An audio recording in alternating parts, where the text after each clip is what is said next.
Absolute beginner tips for your MacBook. You just got your MacBook and you don't know what to do. Here are the beginner tips. So firstly, you all know the charger, right? You all got the MagSafe charger, right? So let me tell you how to charge. You just gotta, hopefully you all have figured that out, but don't try to pull it straight because it does not come out. Don't force it.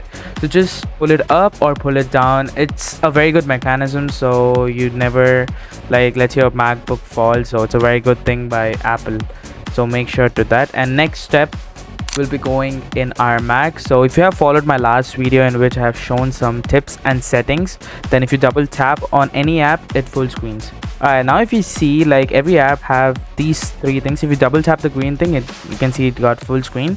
Now you can just escape it. So we'll be talking about those three things, what they actually do. So if you press the green thing, you can see how you can resize or fill and arrange the window tab. But don't worry, in the next video I'll be showing you one of the craziest apps that you need for your MacBook, which actually makes your Mac OS more smoother. So you can just follow that.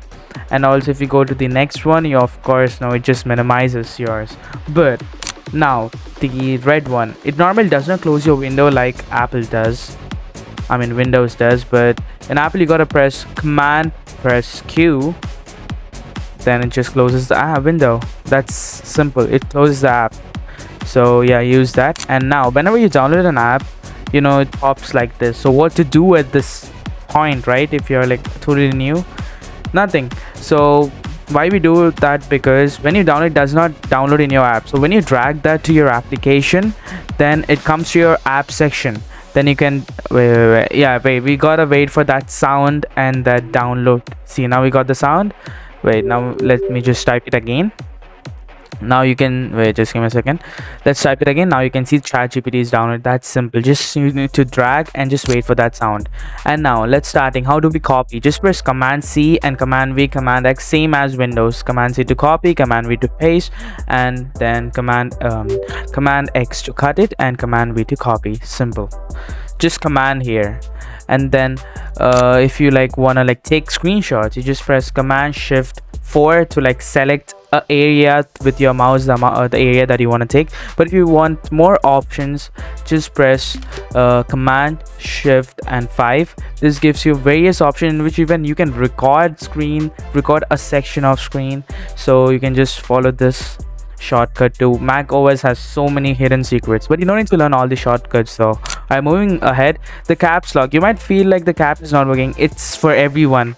They've made it like something like to not mispress it, so you just need to long press your cap and just it will turn it on. So that's kind of sus, I don't know why. But all right, now how do you shut down, restart your Mac? Just click on the Apple logo, then you'll see shut down, restart, sleep. But in Mac we do not prefer to shut down every day like we do in Windows. You just close the lid off. Just shut down every week, like every Monday. That's more than enough, because it's Mac, bro. It's not Windows. I just need to just keep it in the sleep. All right, now we are in Finder. So how do you watch apps? You just gotta click on spacebar. It's that simple to view, and you can press Command for selecting various number of documents if you want to. That's simple. All right, now we're going to another thing. So now for example, your app is not responding, then what do? Just go to Apple logo, click on the four squid, then you can see all the applications that are open. Then you can just select an application and just force squid it if any app is not working. So if you like keeping files like on your desktop, just use stacks option. I normally don't use it, so I cannot actually show you, but yeah, that's way preferred to keep your files organized on your screen. And yeah, now you can see how I'm using different type of things, which makes your Mac OS so good. So in next upcoming videos, we'll have various parts to show you the best Mac apps for your Mac.